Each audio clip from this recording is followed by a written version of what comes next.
This episode is scripted by John Ruths and Newell Fisher and is narrated, recorded and edited by Newell Fisher.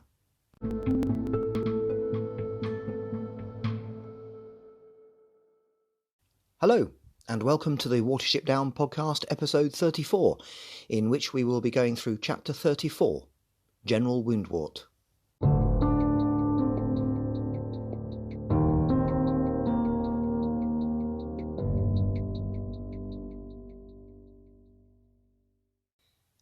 If a book had been written with the title Efrafa, this chapter would have been its opening one. And what a different story that would be. Having no previous context, how long would the reader retain sympathy for General Woundwort? How long would it take to start rooting for the mysterious new arrival, Thlayli? It is an interesting exercise to reread this chapter in that way. The opening quotation is by the Prussian military tactician Carl von Clausewitz. It refers to the importance of a strong leader in any military enterprise, because that is exactly what Efrafa is really. He also said that war is the continuation of politics by other means. Well, Efrafa is arguably to warren building as war is to politics. For the first time, we join General Woundwort in the present. Before, all that we heard about him came from the Watership Down party, who were emissaries that ended up as detainees. Woundwort is 3 years old. This is a contrast to our heroes, who seem to be nearly all yearlings. The contraction of time to adapt to rabbit lifespans always reads strangely. We learn, almost straight away, about how hard Woundwort's life has been. It's interesting for Richard Adams to highlight this so quickly, and it gets straight to the nature versus nurture argument in the raising of young. Charles Manson had a similar story, a very rough childhood, so that there was probably no way he would have turned out okay. By the time he became infamous for the helter-skelter murders in California, he had already spent about half his life incarcerated.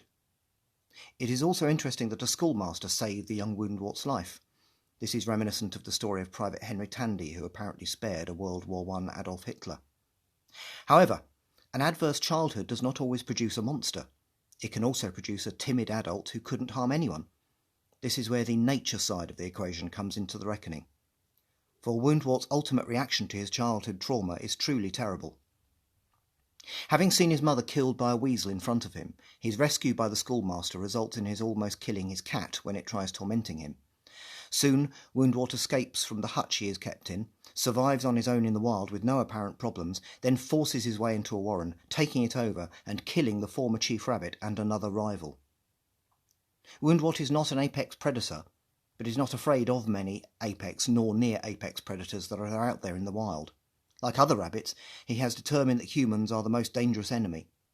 He departs the warren that he took over and already recognises that he needs a bigger, better place to grow his power base. Woundwort basically founded Efrafa with pretty minimal experience.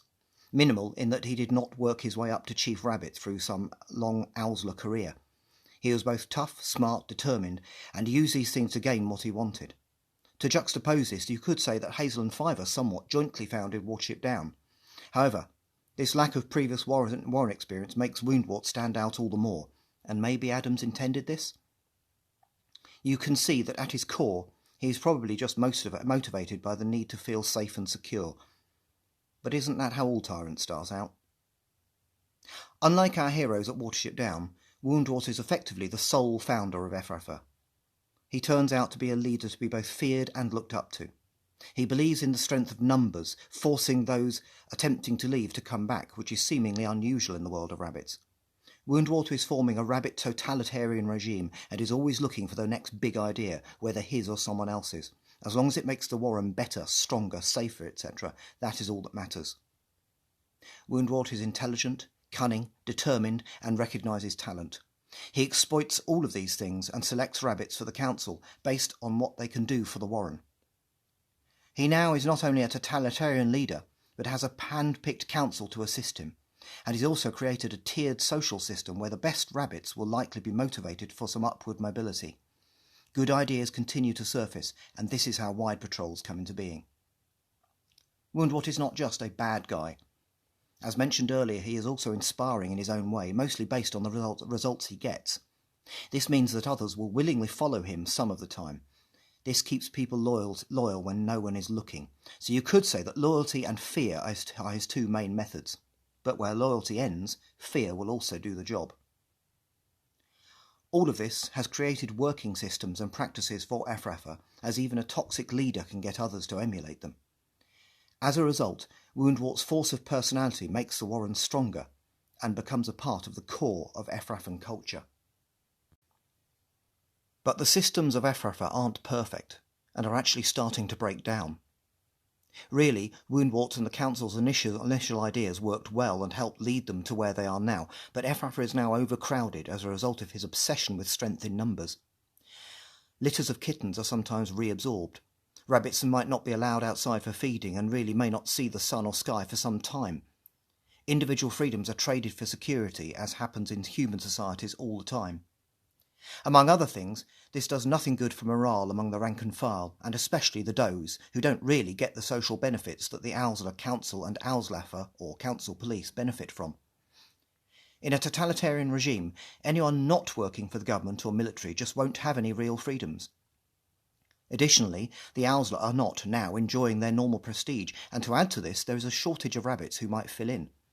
This is primarily because of the tiered social system of Efrafa is also breaking down.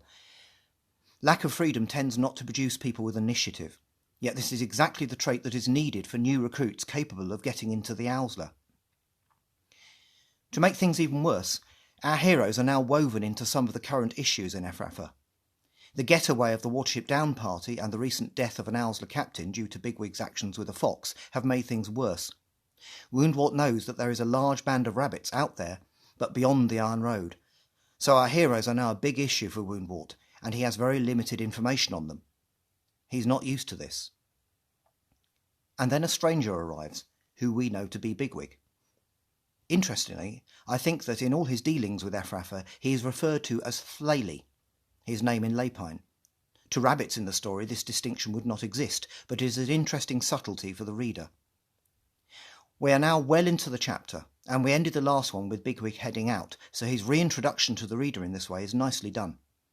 During this chapter, we are told none of Bigwig's internal monologue, only Woundwort's. Bigwig is allowed to remain a mystery for just this one chapter. The Efrafans are somewhat, almost comically taken aback. Here comes this sizable buck with a few battle scars who wants to join Efrafa. In fact, Bigwig has some fun at Woundwort's expense by asking if there is anything strange in wanting to join Efrafa, knowing full well that there very much is, and that they probably know it. Bigwig almost has the Efrafans over a barrel. Of course they're going to take him.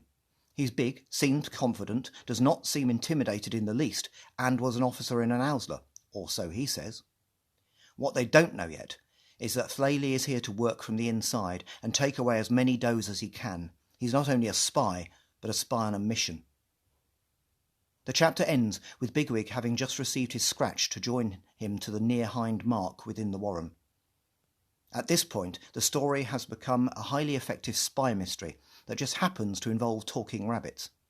The exact same story could be edited for a human setting and would lose none of its power. Now think back to when the book started. Could you imagine something like this happening way back in those early chapters? We truly are, so to speak, down the rabbit hole.